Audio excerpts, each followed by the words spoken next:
চোখে মুখে ক্লান্তির ছাপ স্পষ্ট। ইয়াঙ্গুন থেকে ব্যাংকক হয়ে মধ্যরাতে ঢাকায় পা রাখা। বিমানবন্দর থেকে হাতির ঝিলের অ্যাম্ফিথিয়েটারে বাফুফের সংবর্ধনা। ঘুমাতে ঘুমাতে ভোর, তারপরও গতকাল দুপুরে টাইমস মিডিয়ায় এসে স্কয়ার লাইভ টিভিকে একান্ত সাক্ষাৎকারে মন খুলে কথা বলেন নারী দলের অধিনায়ক আফিদা খন্দকার প্রান্তি। শোনালেন বিশ্বকাপে যাওয়ার নতুন স্বপ্নের কথা। স্বপ্ন নয়, এটা আমাদের টিমের ফাইনাল জেদ।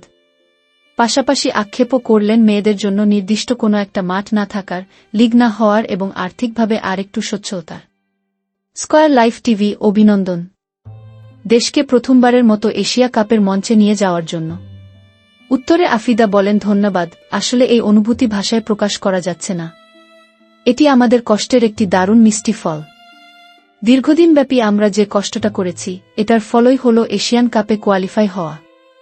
এর পরের প্রশ্ন হল, কি ধরনের কষ্ট বা ত্যাগ করতে হয়েছে আপনাদের? উত্তরে আফিদা বলেন, সব মিলিয়ে অনেক কষ্ট করেছি আমরা। পরিবার থেকে দূরে এসে ফেডারেশনে দীর্ঘদিন ধরে ক্যাম্প করে আসছি। আমি ক্যাম্পে যোগদান করেছি 2001-2018 সালে। সেই সময় থেকে এখন পর্যন্ত টানা এখানে ক্যাম্পে আছি। ঈদসহ যত উৎসব বেশিরভাগ সময় ফেডারেশনে করা হয়। আর পড়াশোনার একটু ক্ষতি হচ্ছে, কারণ সারা বছরই যেহেতু ক্যাম্পে থাকতে হয়, তাই ক্লাস করার সুযোগ থাকে না। ভার্সিটি স্কলারশিপ দিয়েছে, তারা বলেছে খেলা থাকলে সুযোগ সুবিধা দেবে। এর পরের প্রশ্ন হল, পড়ালেখার সঙ্গে খেলাধুলা চালিয়ে যাওয়া কিভাবে ব্যালান্স করেন? উত্তরে আফিদা বলেন, চাইলেই পারা যায়। কারণ আমাদের অনুশীলন থাকে সকালে, দুপুরে জিম সেশন থাকে, রাতে ফ্রি থাকি। ওই সময় আমরা একটু পড়াশোনা করি, কারণ পড়ালেখা না থাকলে ভবিষ্যতে কি করব? ফুটবল তো বেশি দিন খেলতে পারবো না। পড়ালেখা আর ফুটবল দুইটা মিলিয়ে ভালো কিছু করতে পারব। এজন্যই সবাইকে বলবো, খেলাধুলার পাশাপাশি পড়ালেখাটাও যেন ঠিকভাবে করা হয়।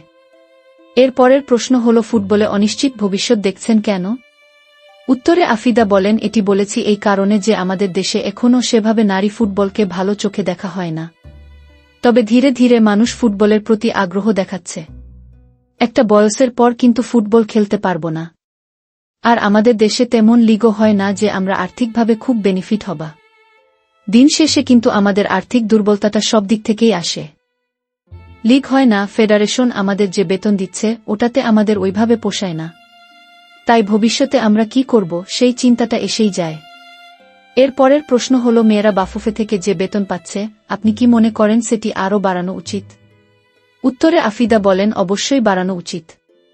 যেহেতু আমরা দেশের জন্য এত সাফল্য এনে দিচ্ছি, তাই আমাদের পারিশ্রমিকও যেন বাড়ানো হয়, এটি আমাদের চাওয়া। আর্থিক অবস্থা ভালো না থাকলে কোনো দিক থেকে ভালো থাকা যায় না। একটা বুট কিনতে গেলেও অনেক টাকা লাগে।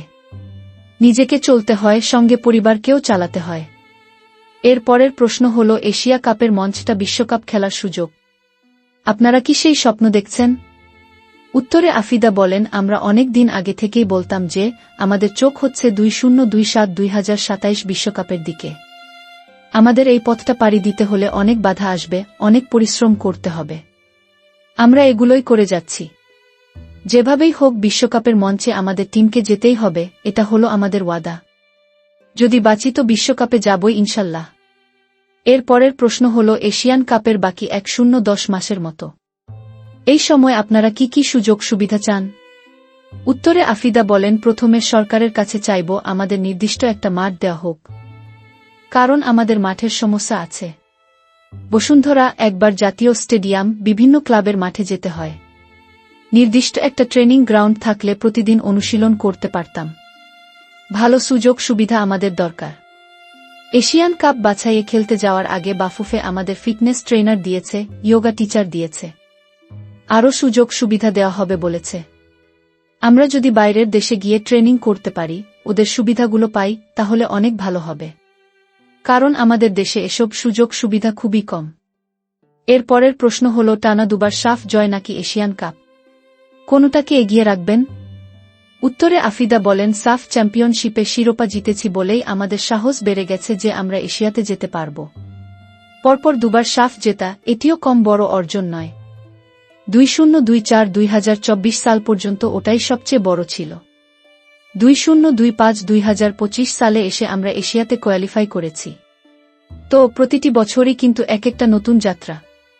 এর পরের প্রশ্ন হল গ্রুপে ফেভারিট ছিল মিয়ানমার, তাদের হটিয়ে সেরা হয়েছে বাংলাদেশ। সাফল্যের পেছনে কারণ কি ছিল? উত্তরে আফিদা বলেন, পেছনের গল্প বললে যার কথা না বললেই নয়, তিনি আমাদের কিরণ মাহফুজা আক্তার কিরণ ম্যাডাম। তার অক্লান্ত পরিশ্রমের ফল আমরা পাচ্ছি। তার কারণে দীর্ঘদিন ধরে আমরা একটা ক্যাম্প করছি, যা পৃথিবীর অন্য কোথায় আছে কিনা আমার জানা নেই। এটা যদি আমরা না করতাম তাহলে এই সাফল্য আসত না। খেলার 1 মাস 3 মাস আগে অনুশীলন করে কোনো টিমের জন্য সাফল্য এনে দেওয়া খুব কঠিন। আমরা ঈদ পার্বণ থেকে শুরু করে উৎসব সবকিছুই একসঙ্গে করি ফেডারেশনে। আমাদের তারা ওইভাবে সাপোর্ট দেয়। এর পরের প্রশ্ন হল, পিটার বাটলারের হাই লাইন ডিফেন্স কৌশলটা আপনারা কিভাবে রপ্ত করেছেন? উত্তরে আফিদা বলেন, বাটলার স্যার আসার পর থেকেই আমাদের হাই লাইন ডিফেন্সে খেলার কৌশলটা শুরু হয়েছে। 1 থেকে 1.5 বছর তিনি আমাদের সঙ্গে কাজ করছেন। যখনই গেম ট্রেনিং করেছি তখনই আমাদের ভুল হলে খেলা থামিয়ে বলেন, তোমরা হাই লাইন ডিফেন্সে খেলবা, এক সিরিয়ালে থাকবা, তাহলে তোমাদের জন্য সুবিধা হব। আমরা এটা খেলে দেখেছি, এটা ভালো। 4 জন একই লাইনে থাকা কঠিন, সেটা আমরা রপ্ত করেছি। এর পরের প্রশ্ন হল, ঋতুপর্ণাকে অনেকেই বলে বাংলাদেশের মেসি, আপনি তাকে কি বলবেন? উত্তরে আফিদা বলেন, মেসি মেসির মতো, ঋতু আপু তার মতোই। ঋতু আপুকে কোনো নাম দিয়ে বিশেষণ করতে চাই না। এর পরের প্রশ্ন হল, বেশ কয়েকজন সিনিয়র ফুটবলারের মধ্যেও অধিনায়ক আপনি, কতটা চ্যালেঞ্জিং এই দায়িত্ব পালন করা? উত্তরে আফিদা বলেন, এটি চ্যালেঞ্জিং ঠিক না। আমি যদি নিজে থেকে গিয়ে তাদের সিনিয়রের সঙ্গে কাজ করি, আবার তারাও যদি আমার সঙ্গে কাজ করে, তাহলে কোনো সমস্যা নেই।